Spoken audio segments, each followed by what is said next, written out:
Hello everyone, and welcome to another Starcraft 2 video, and this one's actually going to be a 3-on-3. I've been playing a few more team games recently now that I found the UEN. I got some buddies online, so it's makes for some more fun in team games, but I will get back into laddering again. Just gotta get my skills up once more. So I am Ketroc, the Yellow Terran, and my teammates today are Knuckles from the UEN and his buddy Ragnarok. And on the right hand side we have the Terran opponent, so yeah, Consonants, and Cheesy Bread, another Terran, and a Protoss by the name of Champs. Champs. Where do I know a Protoss by the name of Champs? Cue dream sequence now.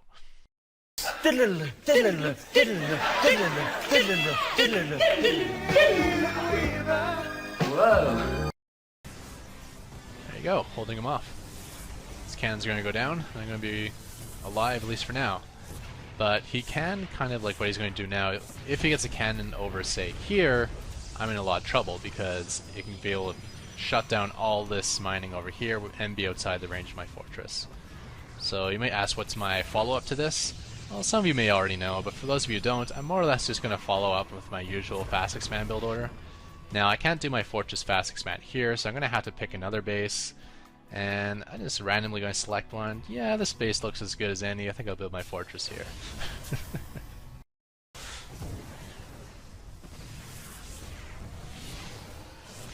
And there you have it. We're taking his cheese and we're ramming it right back down his throat. Oh, wait. Best part of the game right here. Check out the chat. Nice cheese, fucker.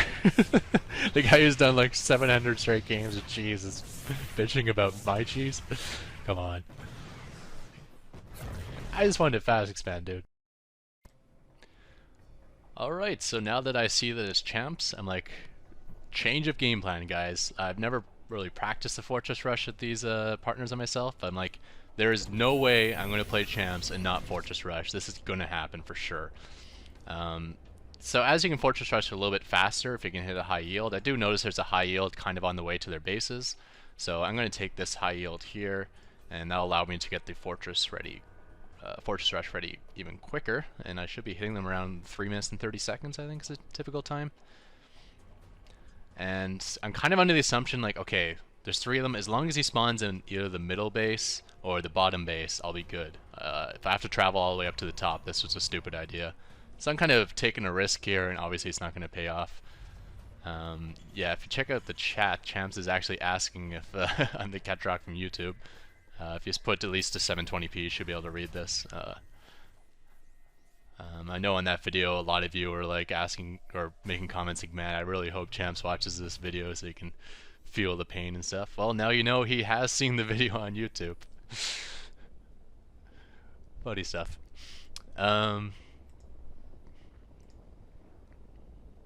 If I actually remember correctly, for the point of that video, it was kind of fun to make him the enemy, but I believe I talked to him afterwards, and he was kind of better mannered in the chat after the game. He wasn't you know, swearing up a storm at me anymore.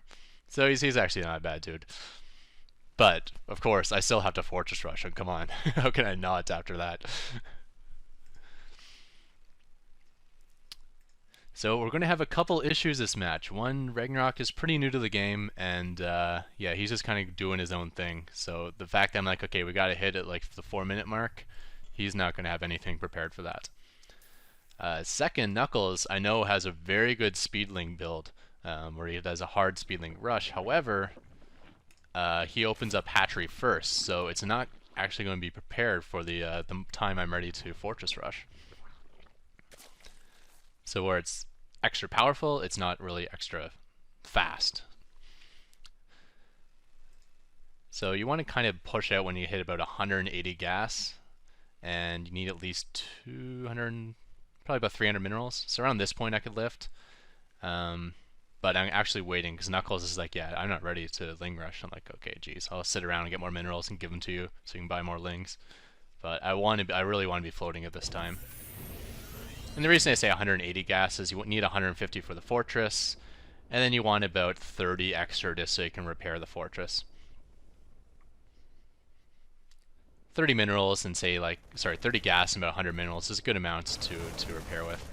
And of course, the scouting SCV saw me, and even though I was confident in 3v3s, no one watches the minimap whatsoever. Apparently one of them did, because blue came out and threw down some attack. So I did scout, and I know I have to go cross map, which really sucks. This is such a long float, and they see it coming from a mile away. So I think I'm just going to load up here in case he's walled off. And the initial flood of Zerglings gets picked off quite easily as they are targeting this Zealot. Do my little retard magnet here. It's like, hey, chase my SCVs, chase my SCVs. Thank you for letting me land. Yes. But blue's already here with a Hellion. Oh no, not a Hellion versus SCVs. That's not good. And my partner's Lings are all down. And my other partner's not bringing anything, so pretty soon this is going to be like 3 versus 1 on this fortress. My SCV count's going down to 4 SCVs. Actually should be repairing this point. I didn't notice there's actually already some damage on it. So I believe I didn't micro as well. Oh, look at that. Would have been nice if that stock went down. Yeah, I'm not even repairing. I'm like, oh shoot, I gotta repair this thing. And too late. Fortress fail. However, the game's not over yet. Not over yet. Another flood of Zerglings coming. I think I more or less said, yeah, the fortress is dead, so just counterattack sort of thing.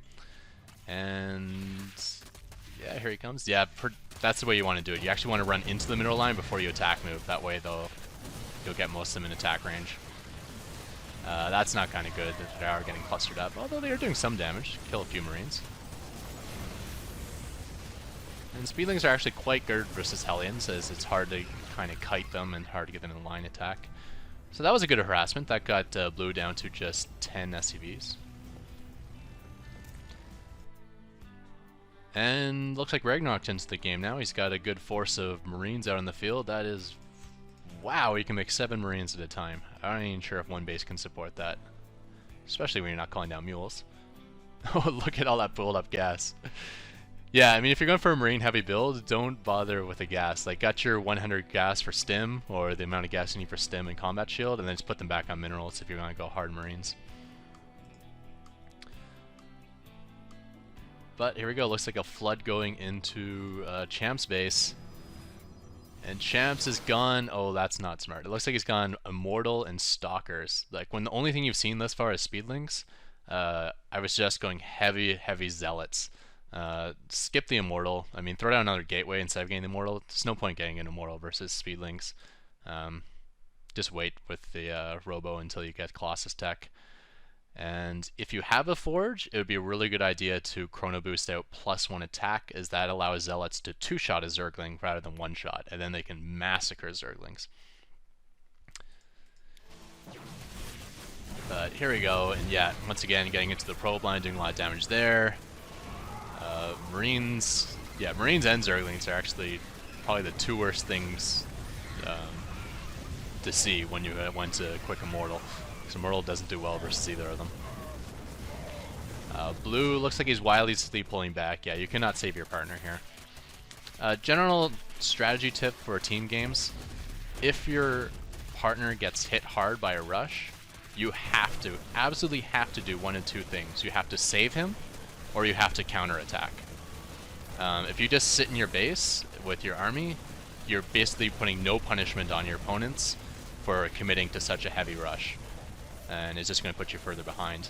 But if you either save your opponents, you bring it back to even, or if you counterattack and abuse the fact that their army is all on the offense, hopefully you can do as much damage to them as they are doing to you.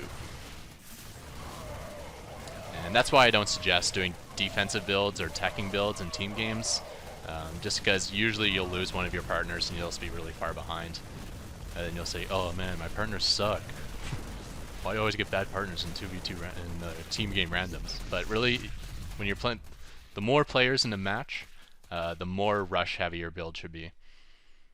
Like 1-on-1, yeah, you can go defensive or tech, but in 2v2s, 3v3s, 4v4s, you really got to go heavy rush build. You need an army on the field to defend your partners, and you need an army on the field to do just the teamed up attacks. Just you know. Because a 2-on-1 attack is so powerful.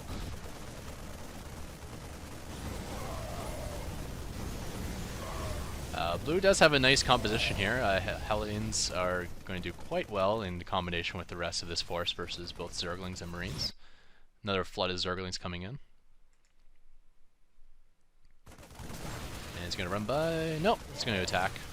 Good idea. You can get a pretty good surround in there just the way they're positioned, and they're such a small army count. It's going to work out well. And going in deep and going to get some good Harvester kills. Looks like Red already lost a bunch of Harvesters. I guess I'll edit this video later to put in a little pick and pick, because I think I missed a battle at Red's base. And yeah, I have control of the Marines there finally. And I made a mistake. I actually should have pulled back. Once it was just all Marauders, just pull back and let the Zerglings clean up the Marauders, because Zerglings do so well versus them. Marines do okay, but Zerglings do incredibly well. And in fact, I just got control of Ragnarok's forces now. Up until this point, I haven't been on caretaking duties, which I deserve. I mean, I lost my fortress, so I just get the bum job of, hey, can you just inject larva for me and do nothing else? And that's what I've been doing most of the match, just injecting larva.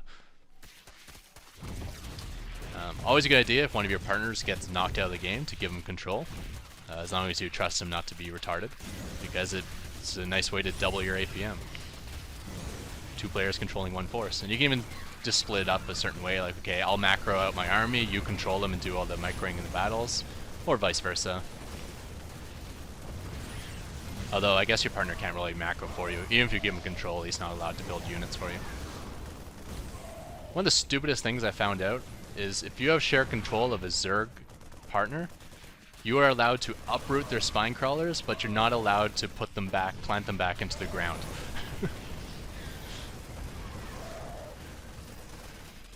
And yeah, getting hit from both sides here, and I think this is more or less GG. So yeah, we salvaged this game. I cannot call this a win because my Fortress Rush did fail, but at least it's not a loss. Champs, we'll call this one a draw until I see you again. And yeah, okay, there's probably going to be some stupid floating to extend this game, but I'm going to end it here. Thank you everyone, and goodbye.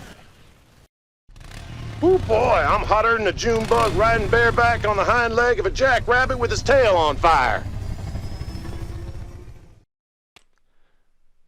Alright, for today's thumbs up fact of the day, probably a little bit obvious, but just a small tip if you do ever get knocked out of the game in a team game.